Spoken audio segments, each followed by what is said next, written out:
जादूगरनी लोमड़ी एक चमकती हुई छोटी पोटली लेकर बाहर आई।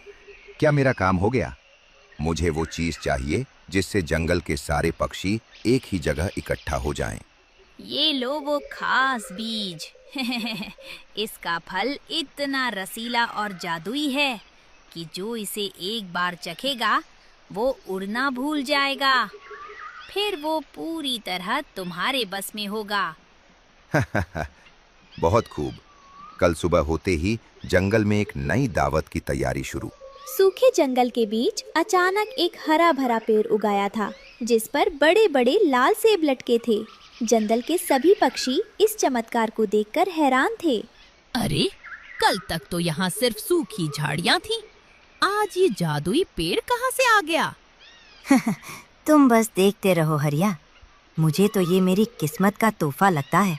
मैं तो चला खाने। कालू कौवा और उसका बेटा जग्गू लालच में आकर जल्दी जल्दी बड़े बड़े सेब खाने लगे। उनका पेट फूलने लगा था। जग्गू, तुम रुक क्यों गए? और खाओ। ऐसा मीठा फल हमें दोबारा नहीं मिलेगा। पिताजी, मेरा पेट भर गया है, लेकिन ये इतना स्वादिष्ट है कि मैं खुद को रोक नहीं पा रहा हूँ। रानो अपने अंडों को पंखों से ढक कर बैठी थी।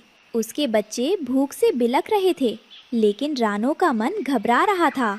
मेरे प्यारे बच्चों, मुझे पता है कि तुम्हें बहुत जोरों की भूख लगी है और मैं तुम्हारी बेचैनी को महसूस कर सकती हूँ, लेकिन तुम थोड़ा सब्र करो, बस थोड़ी देर और।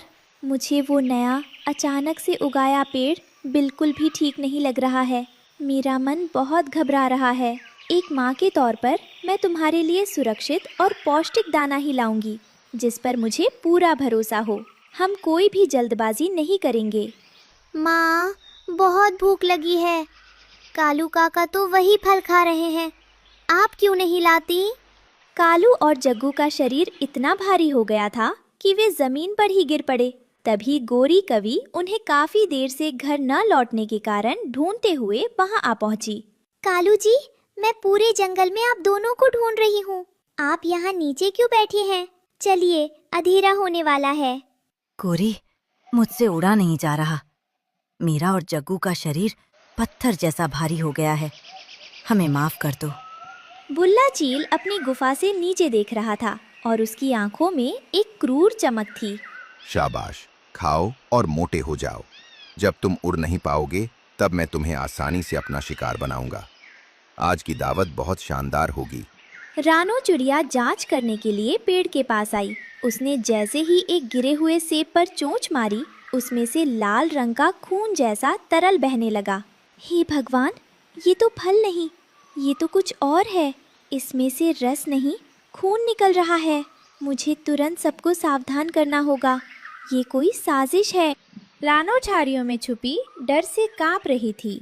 उसकी थरथराहट से पास के पत्ते पर रेंग रही रानी चींटी का ध्यान उस पर गया। तो ये पुल्ला का जाल था। अगर मैंने जल्दी कुछ नहीं किया तो ये सबको खा जाएगा। रानो बहन, तुम इतना कांप क्यों रही हो? मैंने तुम्हें यहाँ छुपते हुए देखा। क्या मुसीबत है? रानो ने रानी चींटी को सब बताया। रानी चींटी ने उसे एक कड़वी जड़ी बूटी का पता बताया जो जादू को काट सकती थी। रानो, तुम कड़वी नीम की जड़ का रस उन्हें पिलाओ, उससे उनका वजन तुरंत कम हो जाएगा। आप सही कह रही हैं, लेकिन मेरे पास समय बहुत कम है। भुल्ला कभी भी हमला कर सकता है। रानो उड़कर नीम के पेड़ पर पहुंची, लेकिन सख्त जड़ें उससे टूट नहीं रही थीं। तभी उसकी नज़र ऊपर डाली पर बैठे हरिया तोता पर पड़ी, जो नीम की निबोली खा रहा था। हरिया भैया, भगवान का शुक्र है आप यहाँ हैं। मेरी चोंच से ये जड़ नहीं निकल रही। कृपया मेरी मदद कीजिए, सबकी जान खतरे में है। रानो भाभी, आप इतनी घबराई हुई क्यों हैं? हटो, मेरी चोंच तेज है। मैं अभी ये जड़ काट कर देता हूँ। रानो चोंच में जड़ दबाकर तेजी से लौट रही थी। तभी भुल्ला चील ने उसे देख लिया और उसका रास्ता रोक लिया। अरे छोटी चिड़िया, इतनी जल्दी में कहाँ जा रही है? और ये चोंच में क्या है? हे भगवान, अगर मैं रुकी तो सब खत्म। रानो ने जड़ को कसकर पकड़ा और कांटेदार झाड़ियों के बीच में से गोता लगा दिया। रुक, तू इन कांटों में छुप सकती है, लेकिन कब तक? मैं अभी जाकर तेरे